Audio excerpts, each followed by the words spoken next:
Rudy Salas and we found our way to San Jose, and we are at the California Democratic Party Convention. Mr. Salas is a member of the California State Assembly representing significant portions of Kern County, which no doubt, sir, has suffered dramatically during this drought. Absolutely. And I want to get a sense from you before we get into the nitty-gritty. How are your constituents doing? This El Nino that we were dreaming for just has not come down far enough south for Kern or LA or Imperial.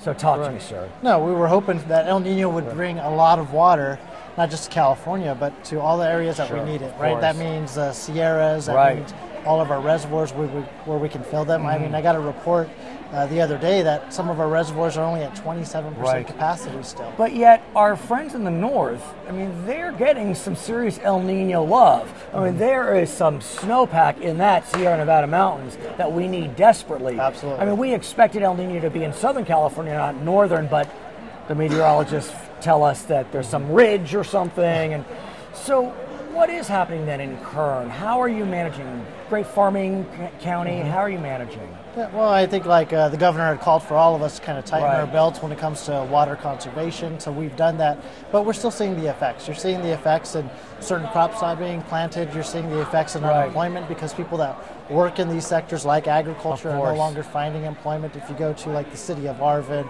or the city of McFarland, these are communities in your district. Communities that I represent, that are still have double-digit unemployment because they're not able to find that work because that water didn't come down. That strong El Nino that we had anticipated to happen in the southern part of the state has not really materialized and has not come to fruition as much as we thought. We're hopeful. I mean, it's still early, so El Nino can last for several months.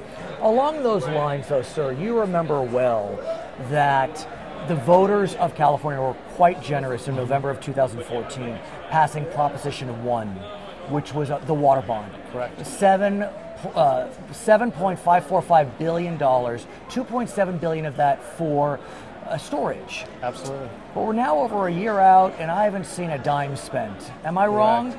Nope, it's a lot of, we're getting all the stuff together, we're getting the consulting, we're doing all these things. I'm done with the consulting. We need storage. Absolutely. Absolutely. And so actually I'm looking at some legislation to actually help do and make that happen and come to fruition a lot faster. And let's talk about let's talk about it, please. So let's talk about what's known as AB 1649, and it is looking toward, I guess, expediting water storage projects. Correct. How would that be done, sir? So you talked about the water bond and the $2.7 billion we put aside just for storage, right? The other thing that the governor had passed last year too was also groundwater management. Oh yes, we remember it well. So we see the two as hand in hand. They go together because you need to have the reservoirs, you need to have the dams so that you can control the flow into our underground aquifers. Right. So you have that consistent flow. We all know that the ground can only take so much water at a certain length and for a certain amount of period. And if it takes too much, we get mudslides, and that's been the fear during this El Nino or lack thereof. Correct, and we saw that with the wildfires and everything else as well, and the I-5 had an unfortunate accident last year as well.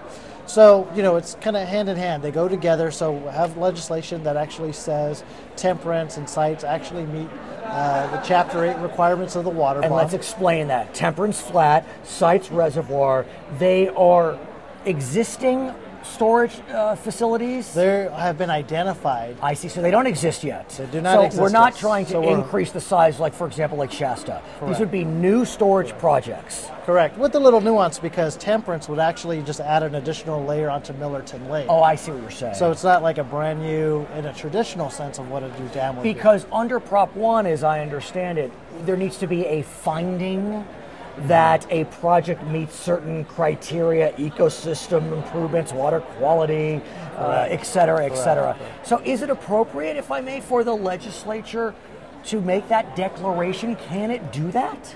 We can. We can do that. We are making that declaration. What we're trying to do is we're trying to get water to the most impacted areas as soon and as quickly as possible. We know if El Nino does come, a lot stronger, and we hope it does, that we got to have the capacity to do that. But the thing is we need to start now so that we're getting ready for the next drought. So your friends on the Republican side of the aisle have spoken with me. I think it's Assemblyman James Gallagher, I believe. He has had a bill that is looking to create Sequa exemptions, California environmental quality exemptions, at some form for these water storage projects. And he hasn't had much success marching forward on that front. What's your sense of, I mean, look, we get Sequa exemptions for football stadiums. Correct. What about for water storage projects? I am completely for it. And Oh, I've interesting. actually worked with, Okay. with my colleagues on the other side of the aisle as well. Republicans, Democrats, the thing is look, we need to get something done at the end of the day. Sequa is one of those forms. Whether we can do it or not or pass it through the legislature, we would definitely need some leadership from the governor and having him say that he would like these things. So I actually have legislation as well that's a variation, not just for these two water projects, but for all projects in general. So that if you meet a certain threshold and you meet all the Sequa requirements, we're not saying let's take anything away from Sequa, but let's establish a goalpost so that we're not always doing one exception for an arena or a football stadium or a housing complex. But under AB 1649, correct, would the legislative declaration that Temperance Flat and Sites Reservoir satisfies Section 8, would that then avoid a Sequa review? Well, what that would do is expedite everything. Then that the departments know that, look, it is really clearly the intent of the legislature that these are two of the projects that we had identified when we were doing the negotiations for Proposition 1 that was passed by the voters, that this fulfills all those requirements so that we can improve the water infrastructure for the entire state of California. But you would still need a Sequa review under... Correct. And right now, it's actually, those two projects have been reviewed. I think it's already been almost 10 years because the federal government has been looking at these two sites as possible sites for water infrastructure a long time ago. So now what we're saying is like, look, the feds have looked at it. That should satisfy what we're looking at. I get the state of California wants to do their part, and they can, but it seems like we've already reviewed this. We've looked at it. Let's continue to expedite. Like, let's get the relief now. Right. Let's get things done quicker. And so 1649 helps along with that process. So has an environmental impact report been filed on these projects? So in the declarations that the federal reports, they do have references that they will ultimately help with the Sequa and NEPA requirements. Okay, I understand. So talk to me about how this bill is marching forward.